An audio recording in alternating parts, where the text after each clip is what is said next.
apologize for that. So the roof here. We're standing on the roof of the nation's first all-electric, 100% solar-powered multifamily housing. It's built in 2012, 2013 up in Arcata. It's next to our co-op. It's senior housing. It's for low-income seniors. And there's a lot of lessons that that project alone has taught us. But I'm going to go into retrofits then. So quickly, my introduction. I'm Sean. My partner is Michael. He was the technical lead on the rules for a cell phone system in Vienna for Motorola back in the day. He's crazy smart. And he spent, I'd rather talk about him. He's got his BS in physics and engineering, his degree career in telecommunications, then his renewable energy and fuel cell research at the shop lab at HVAC campus. He's been the mayor twice of Arcata now. He's been elected 3 times. And we met at CCAT, the Campus Center for Appropriate Technology, where Jeff and I also met. He's a former co-director, as am I. So when I lived in there, we had pedal-powered washing machine, pedal-powered grain grinder, pedal-powered everything. We're an international pedal-power facility. Michael, similarly, he took his house off-grid in Mountain View in 2008, and then he moved up, and we met, we're friends. This is his place now, which he's had on a heat pump water heater since 2002, standard tank model, on a timer, so it turns off and on, and manages his bills that way. Old school strategy. He's got a ground source heat pump. He's kick-ass. I installed 2 solar panels back when I was an intern installing solar around town. So my experience dates to 1985, and I started CCAT. I put in the solar array, and there's a wind turbine that I was involved with, and a lot of projects. And that's my house up there, my cute little twins on my sod roof office. When you talk to me, I'm right underneath that little sod roof, and you can see my pink house and yellow house. Okay, let's start off with what I think is important. Fundamentally, you're electrifying. First, understand the bill. There are 2 possible options in PG&E, SDG&E, SoCal Edison territories for people who are investor-owned utilities. One is you can have basic, quote unquote, and one is you can have the all-electric quantities. Code B versus Code H in PG&E territory. Same territory, different tier. Amounts of consumption, 13.8 kilowatt hours that you can use versus 16.4 in the first tier. And every tier after that is a multiplier. So having more in your first tier of consumption with a quote-unquote all-electric house means that your electricity is essentially cheaper. You always have more at a lower rate than a gas-electric house.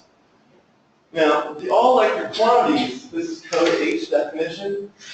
All-electric quantities are applicable to service to customers with permanently installed electric heating. It's not all electric. It's electric heating. That's so that people don't freeze in the winter. They try to give everyone enough energy at a price they can afford in the winter time so that you don't have problems staying healthy and alive. So this is a investor-owned utility specific. Oh, thank you so much. Investor-owned utility specific. And there's the same language essentially in all of the rate tariffs for the investor-owned utilities. It's specific to electric space heating. It is a misnomer to call it all electric, but it's very commonly described that way. So this is what it looks like in Energy Pro. When I'm choosing, or my partners are choosing, what the baseline electric rate is. Because in TDD is a rate equivalent. Time-dependent valuation. It's really a glorified price per hour that's been put into a funny metric. Apologies, Energy Commission, but so we have choices. Principal heating source. This is the question. It's right at the first half, project design data.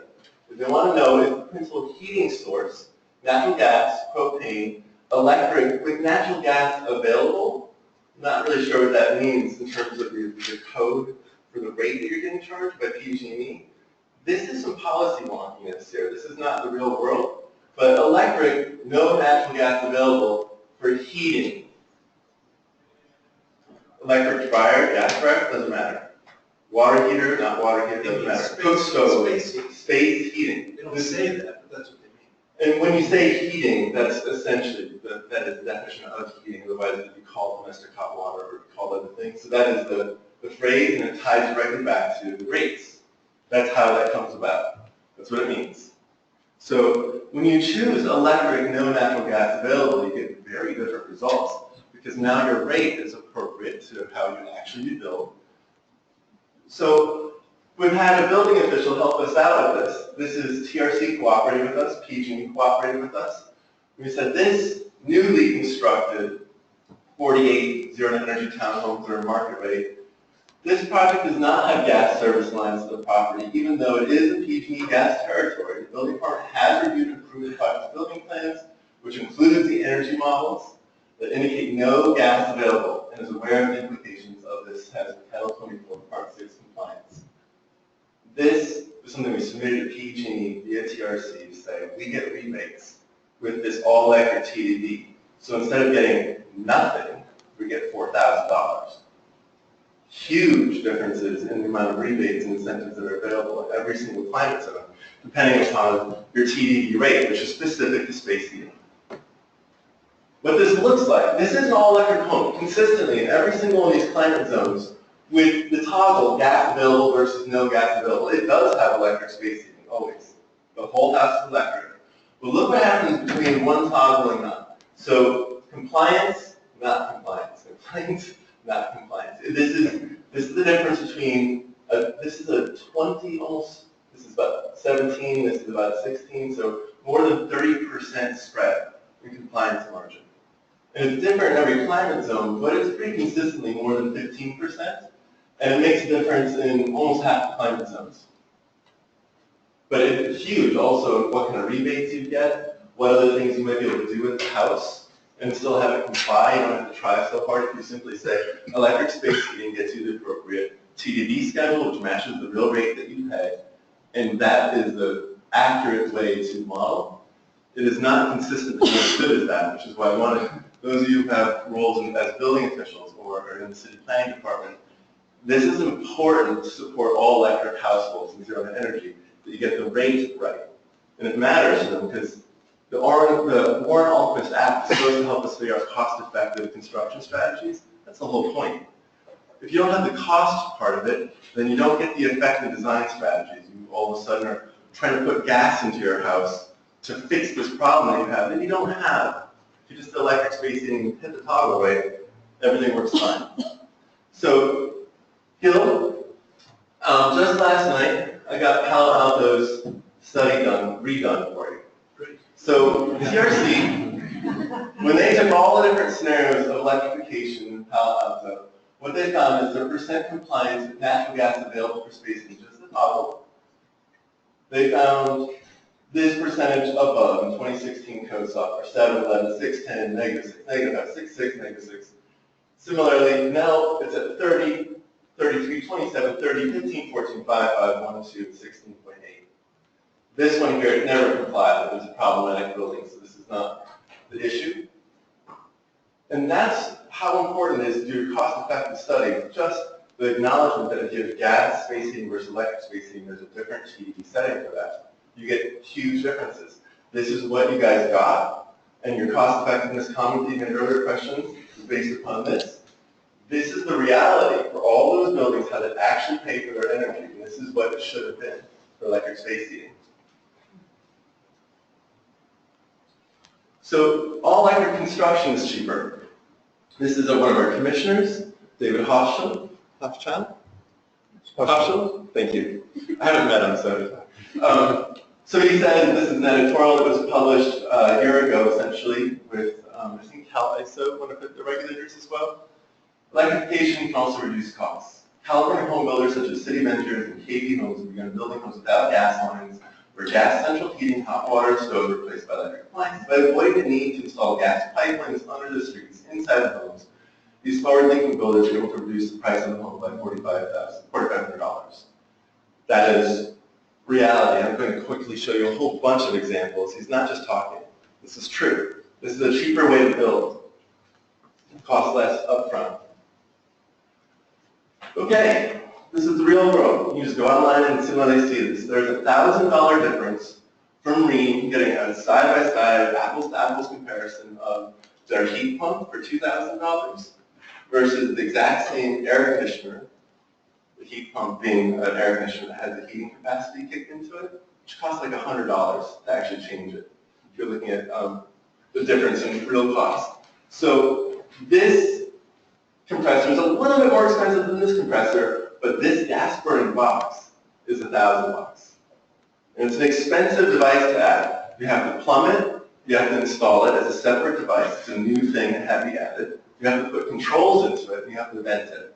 All four of those things add cost. It's not just the $1,000 of additional upfront cost for you to put in a gas furnace.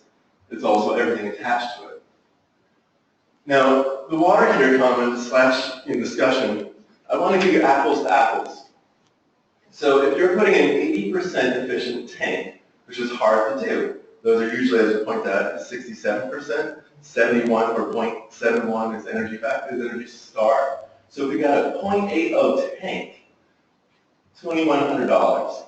Okay, so if we're going to take that same product, we're going to stick it into an on-demand. We don't have to have the tank, and the price goes down. There's no storage. But if we go back down to this is, as I think, so we point out this is a more efficient quote-unquote system that puts out more energy than either of these two, which never put out as much as put in. And that's a $1,600 product. You can go out there and see this is true. If you're trying to do a high-performance gas system versus a high-performance electric system, your electric system will always be less expensive. You'll find it over and over. If you do not accurate comparisons, apples to oranges, well, yeah, then electric can be more expensive or less expensive, but you aren't really asking the right question, in my opinion. It'd be, what if there were more or less all their high-performance products? What does it look like? Ooh, something just happened. Can I get technical support?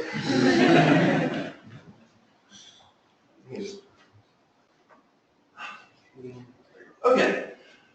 Gas venting and gas plumbing costs make gas more expensive also. Not just the product, but so this RHEEM EcoSense 36-inch vent, it's a stainless steel vent. If you're going to stick that in for your tankless indoor, you have to have better venting because they put out higher temperature gas waste. And then you're going to have the little thing up on the roof. That's another one of the vents. There's flashing that goes along with it. What if you have to just vent things, even once? So a riser, a bend, and a cap. And you're looking at, they're about $500, 400, yeah, 450? No, it's 350, I'm not doing the math very well in front of you. Cost of plumbing indoor gas lines to the fixture. This is just your venting. Getting the gas to it, $250 to $800 per fixture to get the gas there in the line, in the wall. The cost of venting it back out, $270 to $850. You add those two together. It's more expensive. Just running an electrical line is something that you can do pretty simply. Running a gas line, you have to hire the most expensive tradesperson on the whole job. The plumber is the most expensive. The electrician is 1/3 less expensive per hour, and it's easier to do. So we saw this in the real world, not hypothetical, all the way back in 2012. This is a project that was done about a half a year after the one that was on the roof together. This is 40 minutes down the road. It's all electric, 100% solar powered family housing. And back then, in 2012, saying we had to be 15% above the 2008 code to get affordable housing financing as a criteria. So that's why this cost change for net zero energy versus just 15% above code.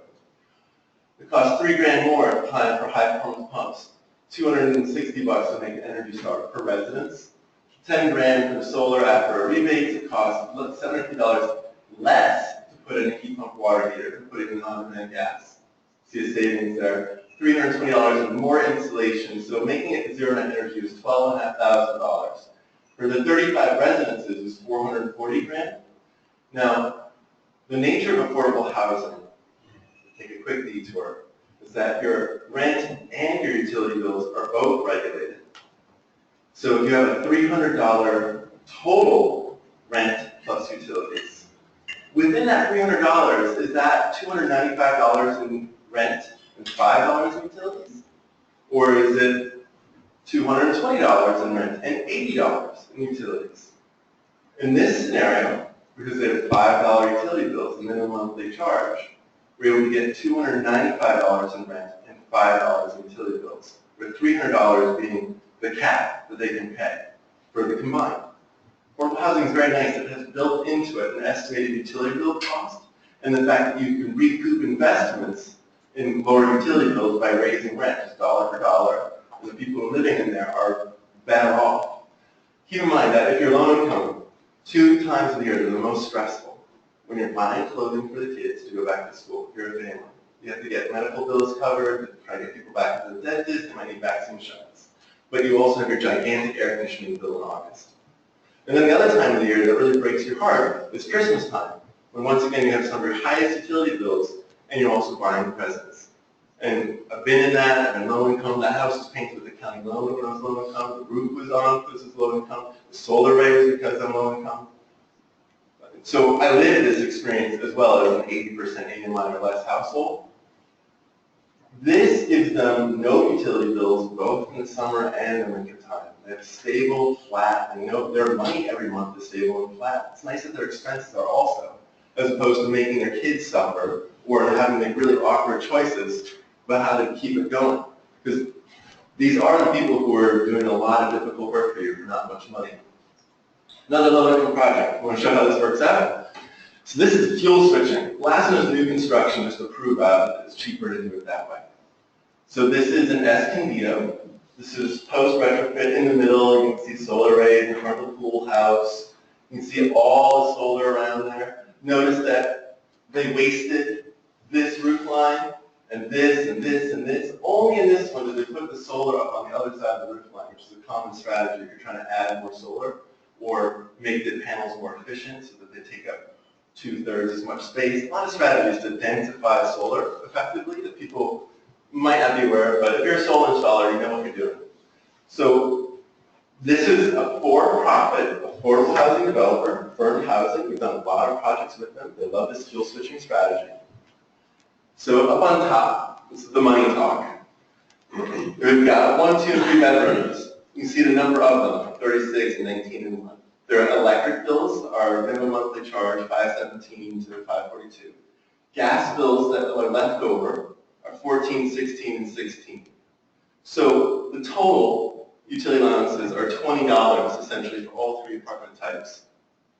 Now, when I was going through the math, I'm like, what if we done different scenarios? What they actually ended up doing was they switched out their HVAC system and their cooking. Unfortunately, there's a little thing there. For an additional $25,000 for the whole project. They were about to put in gas furnaces and air conditioners. They put 6 of them in. We said, whoa, wait a minute. What about the heat pump strategy? And they're like, well, we're kind of already going. I said, yeah, but you're also putting a solar array up. You can't solarize a gas bill. And you guys are for-profit. And you know that since you're building solar, you're essentially getting solar for free because the rebates are so rich. For free or even profit off of installing solar themselves. So every dollar that you can't offset because it's gas is money that you can't get back in rent. If your solar is free, you want to electrify everything you physically can because that raises your rent with no actual money out of your pocket. What a deal. Yeah, like $200,000 to $500,000 per project is how good that is. It's active for a whole afternoon looking at their portfolio, project after project after project. What would that look like if we got $5 utility allowances? So they were technically stuck on the water heater. They'd run out of budget, but they would have if they could have. So what we did do is HVAC and the cook stoves. Those were feasible and made sense for the budget and the project and such. So at the end, they got $187,000 more money out of the deal. And that's a happy owner. I mean, that's really, they get about $700,000 total that they can have in their pocket at the end of the deal. So if they get another $200,000, that's their actual money. So they're highly motivated. I wanted to show you the efficiency side of this, not just how they made money.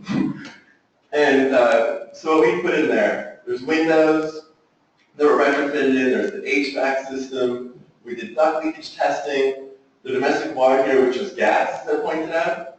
Notice the efficiency gains of putting in a 0.70 Energy Star certified gas tank, 4.3% in TDP versus 15.38 putting in the HVAC system. If your goal is your percent compliance over, which is a threshold for affordable housing, 15%, 10 to 15%, depending on your funding, and you have to make choices about how do you get to your 10 to 15%, much easier to do with your HVAC system.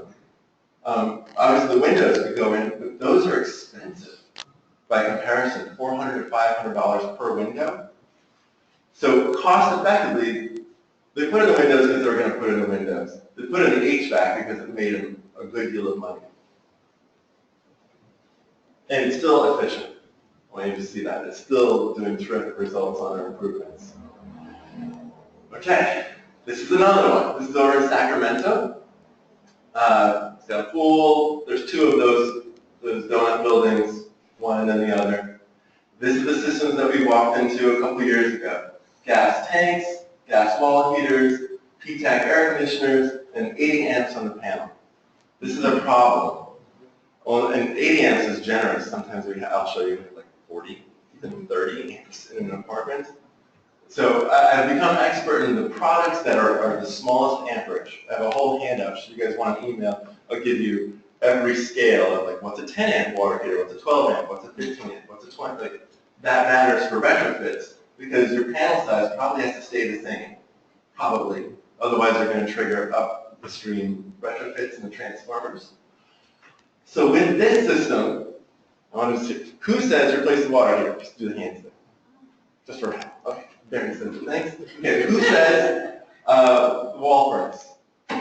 Okay, what do you think the wall furnace should be? Just throw it at me. What should it be? What's your recommendation? If you think a mini split, good choice. Wrong, good choice. The P-TAC, what should that become? External heat pump. So you think it should be the same thing, P-TAC. And then you got your 80 amp panel. So what we did, when we did our analysis, we found that we just put in a P-TAC with resistance heating in it. We put in the exact same size product. There's asbestos in the walls. If we disturbed anything, the cost went through the roof and people were wearing moon suits to the retrofit. So to just be able to slip this thing out of the wall and stick in a new P-TAC with an electric resistance element added to it, shut off the wall heaters, and I tried to get the heat pump water heaters put in, and they didn't know what to do because it was new for them. So it was one of those, not that it would have made them money, but the person in charge just didn't get it. So we found that with the HVAC system, electric resistance heating compared to the 1960 era P-TACs that we were seeing there, we had 20% in site savings, about 16% in TDD savings. The water heater, which is now a 0.97, not a 0.80, that got us 4% in site savings and 2.1 in TDD. No cost effectiveness there at all. It was a total wash. Why did they even bother? Okay, so now I want to show you why the decision happened to put in a P-TAC with the resistance heating. The construction cost of putting in the P-TAC, what happened was $202,000. If we just put in a non-electric resistance heating one, we would have saved $14,400. So the incremental cost of making it a heating system was $150 per unit. The cost of upgrading service to 220 volts, so to put in a second wire essentially, or to use two breakers, same wire but a slightly different service to it. So $364 to put it in a new service of sorts to it. Now, $1,500 is what it would have cost per wall heater to just replace them out. So then there's the cost of removing the wall furnace, drywall patching, texturing paint. This is all inclusive. The thing that actually happened is $200 per apartment. So they saved $785 per apartment for a total of $75,000 for the apartment complex. That's a large amount of money, not a small amount of money for a developer that has maybe a few $100,000 at the end that they hope to actually hold on to at the end of the development. So this was done because it met the threshold of more than 15% and it made them money. Not small amounts, but large amounts. And it was easy. And I just want to point out, apartment buildings don't have nearly as much heating and cooling rooms. So this isn't the same strategy you'd use for a single-family house unless you well insulated a single-family house. But how many people here are aware that multifamily housing has been our dominant construction since 2008 in California? Yeah. I don't even know why you guys always focus on a 2,700 square foot house, which is the minority of construction in California. It's not relevant to the majority of our work, and yet I never see an apartment complex of 800 square foot apartments being shown, because what you see, there's no HVAC load, and we don't need to do advanced walls. We need to focus on our HVAC system potentially, but there's not much heating and cooling going on anyway. And I didn't put the slide up because it's just ridiculous, but we did new construction in King City. New construction in King City, Energy Star certified. Number one load, 40% of it is domestic water heating. Number two load is plug loads. It's like 30%. Number three is cooking. Number four is lighting. Number five is the refrigerator. Number six is combined HVAC. And number seven is the dishwasher. We just went through the entire load list. That's metered. This is second by second metering. This is not breaker by breaker. It's not modeled. This is how it actually worked after a year of observation of 56 apartments. Sean? Yes, sir. The question is, why did you not put a package terminal heat pump in there? Because it's not cost effective, because the heating load is too low? Because they don't make PTHPs that are small enough to fit into that sleeve. They're wider and longer, and the not disturbing the asbestos was the most cost-effective thing. It was not even on the table. Should they involve asbestos workers? I mean, they just couldn't do it. It wasn't something we could talk about, so we had to fit the sleeve. And if you hadn't had that constraint, do you think would you have gone for it? Yes, so we modeled it. And the difference, instead of being TDB savings of 15%, is TDB savings of 30%. We get 15% because the air conditioner is so bad that even a really crummy, minimally compliant air conditioner today is 15% better. So Bridgeville Elementary, they had propane tanks. This is out in my neighborhood. This is the Mad River right next to it. If anyone watched Simpsons, there's a Simpsons episode about how the Mad River is named. It's sort of true. So they had solar already on the roof. They had these propane 80% efficient furnaces. The solution was to put in this low temperature, meaning it can get cold, and it still puts out 100% of the BTUs. It's got a double compressor. So it's not just doing it once, it's doing it twice. You can find these products in mini splits and significant, big ones, totally available. It was cheaper. Propane is a very expensive fuel source. It was more dependable. Sometimes they had difficulty getting propane trucks to go way out into the sticks where this is, little tangy, winding mountain roads. Weather dependent, of course, there's landslides sometimes. Their electricity was their more dependable fuel source, and it was cheaper. And this is one of the interesting things. We can check out the efficiency and say, oh, putting the ductless mini split says 11% savings in TDB, and the little fan stuff. So we get 12% out of it. But what you might not realize is that since they didn't have air conditioners, the kids were sweating during the summer, trying to take any summer classes.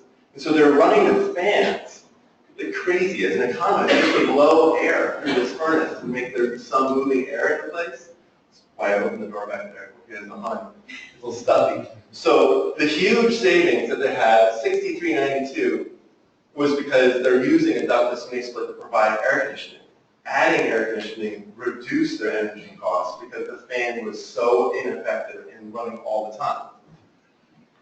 So you might think, oh no, adding air conditioning.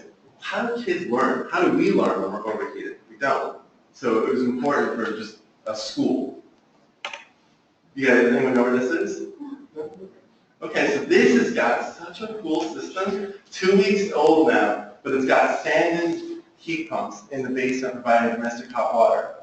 So they're ganged up, and they're replacing this old junker, and this is not the actual photograph, this is the design strategy where you have multiple compressors and you have multiple tanks of storage, and you can plumb them in parallel or plumb them in series. There's discussions around which way actually produces the most efficiency. But what we got is putting the sand in, 41% site savings. Because electricity is pricey and such, we got 18% in the TDP cost savings. The windows, which they didn't do because they're too expensive to do. Ever tried to put windows in on the 9th floor of a hotel? Imagine what that might involve. So yeah, it's a good idea, but it's not. And going into the mechanical system was really the only choice. You couldn't touch the shell. It's just, I mean, if you go to New York City, you cannot touch those shells. Those are historic buildings, every single one of them, and they're all uninsulated. nothing in the walls. And yet, you don't get to touch them. So working on mechanical systems and understanding what you can do by pulling out one system and putting it radically more efficient is the appropriate approach. Let's see here. Then, I wanted you to see this. So Bright Power is from New York City, and they're totally hot to trot putting in cogen. Ooh, that's like burning more gas. And so as we model this, this is what that would look like if we did a water heater, because cogen is essentially a water heater that produces electricity, and incidentally, dirty, nasty electricity over there. We thought it would be so cheap. Look at this. They can't even get a TD savings of -3.5 by putting in cogen. And they kept on trying to figure out some other workaround. Like, no. If it's a dirty burn, it's a dirty burn. End of the conversation. And there isn't some workaround, there isn't some new way of looking at it. You can't put in cogen, it's a dirty burn. I want you guys to keep that in mind, because people in San Francisco think that's a good idea, it's a crummy idea. And you can't get through it. So, Deliverance Temple, this is in Richmond, and it's about 5 acres of low-income housing. You can see here that, there's their wall furnaces. Here we have, that's a 40 amp breaker, that nasty thing. And this is a similar, I think it's a 50 amp, this one actually even has 30 amp breakers. So, in that challenging circumstance and on a limited budget, the solution was to get new gas wall heaters, and we have not fuel switched because we couldn't do much with the breakers, but instead we went to the central water heating systems. So we're taking out the nasty old gas burner, sticking in 2 sandwiches in the same spot. The savings, if we put in wall insulation, they're uninsulated, but almost uninsulatable as well. So that would have been great. We could have gotten 35% savings. The TDB savings for the HVAC, putting that in, we got 22% site savings with -25 on TDB. And this, I know, is because we don't have the space heating button set on this specific model. This is an example of what it looks like when you're going to have an argument with the jurisdiction about what should be the button that you push for space heating. -25. Doesn't matter how much site savings you get. That cost of the electricity at the wrong setting crashes your model. So then we have the domestic water heating. We got 15% on site, 10%, 10.3% on savings. And that is what was done. The minimum threshold was 10% savings, and we could do it with just the water heater. 2 minutes. Go ahead, 2 minutes, thanks. This is 324 apartments getting the exact same treatment, same owner, just like a few blocks away in Richmond. Taking out the nasty, putting in the better. This is, we're doing this again down in this is National Core, Deep Fuel Switch. This is being done with our decarbonization funds, the low-income weatherization program. You shouldn't read all that. You should just know that we're doing a whole bunch of work, and it's getting paid for by the low-income weatherization program. And when they price it at $4,500 per metric ton, you can work through which ones are the most cost-effective. It's usually the water heater. And that is the one measure that's consistent. Rachel confirmed, water heaters are cost-effective to switch out all over the place from a carbon perspective. This is my last slide. So in cost-effectiveness, this is from last year, except for San Bruno neighborhood. But last year in France, a woman committed suicide and blew up the entire building. Over here, someone had a gas leak, and not only blew up the entire building, but killed 7 people. It was so burnt, they were like, final victim identified. This happened in New York City. This is in East Village. This woman was replacing her nice gas stove with a nicer gas stove, and she blew up the entire building. So, San Bruno neighborhood, I don't know, you guys might be familiar with the quote-unquote death spiral of utilities in which they don't charge enough for gas in order to actually pay for maintenance of the infrastructure, so they're always chasing more gas customers to fill in their structural deficit, and therefore we're all less vulnerable to gas leaks and explosions. And that reality, which was exposed by the San Bruno neighborhood, has not gone away. There isn't some solution to that right now. If we're going to just keep on going on the gas train to help them figure out how they can charge money and make money, as opposed to how we're going to solve climate change or how we're going to just save money in our own houses, this is, I think, the tension. There isn't a scenario that gas makes sense. It's too expensive to put in. It's actually more expensive to use compared to high-performance equipment that you can get on the electric side. And the environmental consequences, let alone what does it mean to have everyone's home blow up. It's one thing when it's a house, but the cost effectiveness of putting gas in maybe should include explosions as one of the possible options. Carbon monoxide poisoning. And that too.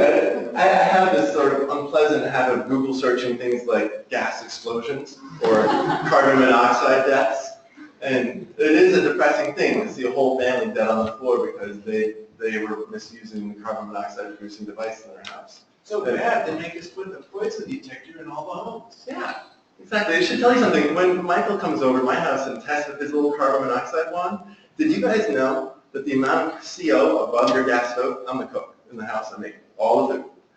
And I had him test my stove, and it's evacuation level carbon monoxide poisoning. If they were testing it in your house, you would also say, run out of the house. You're going to pass out and die. And that's what you're huffing as you cook. And then you're like, wow. So a year ago, I bought myself a 2-burner induction stove. And then I immediately gave it away to a homeless woman who's living in an abandoned church because she needed something that was 15 amps or less that she could cook with. So I didn't get to have my $100 Eurodiv cookstop for a year, and I got it for Christmas for my wife. Yeah. This year, so now for a few months, I've been using a 2-burner induction cook stove next to my cool antique gas chamber stove with an insulated oven. I got it because I thought it was going to be efficient.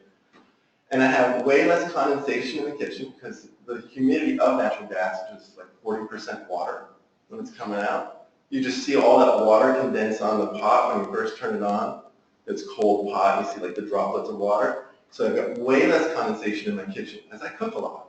I cook for my whole family, and I got a bunch of 3 kids and adults and farming turns, and we talk about farming for a while. So it's just as responsive. I make a fancy egg pancake. That's a family recipe called Swedish pancakes. With goose egg season right now, there's top of the line. And I need very controllable heat. I need to have it at a setting of 4 on the induction stove, and they come out perfect. And I don't have to look at the gas stove. It's a whole other scenario. It's just as controllable, if not more. It's safe, it's cheap, and because it's 15 amps, I can plug it into any breaker any plug in my kitchen and run other things in the toaster and the blender because it's not actually using that much juice. So as the least cost fuel switch on cook stoves, I found that to be top notch. You can go get now an induction cook stove for $900. They're not an expensive device anymore now. They're just a normal stove you can buy from Whirlpool. Go to your Sears and pick one up. It's like $100 more than the equivalent gas stove. Suck it up. It's a really nice stove. So that is what I was going to present on.